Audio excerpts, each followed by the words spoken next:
আমাৰ অসমৰ নতুন প্ৰজন্মই যাতে জানিব পাৰে তাৰ কাৰণে মই অকণমান আলোকপাত কৰিব বিচাৰিছোঁ।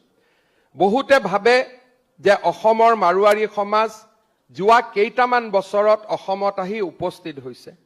110 বছৰৰ এই চিকিৎসালয়খনে প্ৰমাণ কৰে যে আমাৰ অসমৰ মাৰোৱাৰী সমাজৰ অসমৰ মাটি আৰু পানীৰ লগত থকা এক দীঘলীয়া সম্পৰ্ক।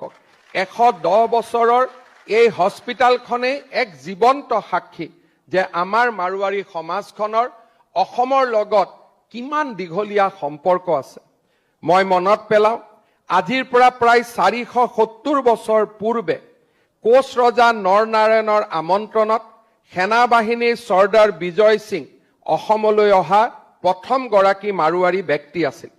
1826 চনত ইয়াণ্ডাবু সন্ধিৰ সময়ত অসমত 4টা মাৰোৱাৰী ব্যৱসায়িক প্ৰতিষ্ঠান থকাৰ প্ৰমাণ ইতিহাসে যোগান ধৰে।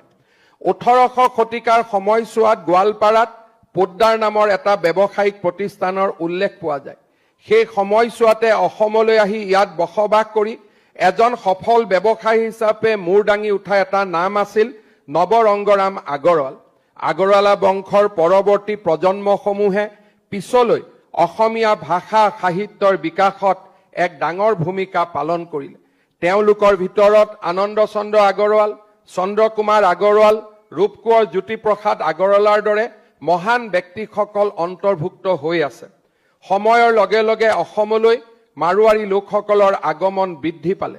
আজি মাৰোৱাৰী লোকসকল অসমৰ জনগাঁথনিৰ এক গুৰুত্বপূৰ্ণ অংগ হৈ পৰিছে। অসমলৈ আহি স্থায়ীভাৱে বসবাস কৰা মাৰোৱাৰী লোকসকলে আমাৰ ৰাজ্যৰ বৈচিত্ৰ্যময় সাংস্কৃতিক পৰম্পৰাক আৰু অধিক সমৃদ্ধ কৰিছে। অসমীয়া ভাষাৰ ক্ষেত্ৰতো সদায়ে মাৰোৱাৰী সমাজে গুৰুত্বপূৰ্ণ অৱদান যোগাই আহিছে।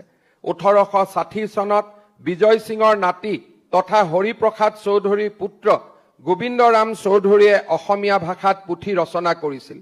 তেওঁ হয়তো প্ৰথমগৰাকী এনে মাৰোৱাৰী লেখক আছিল যিয়ে অসমীয়া ভাষাত কিতাপ লিখিছিল।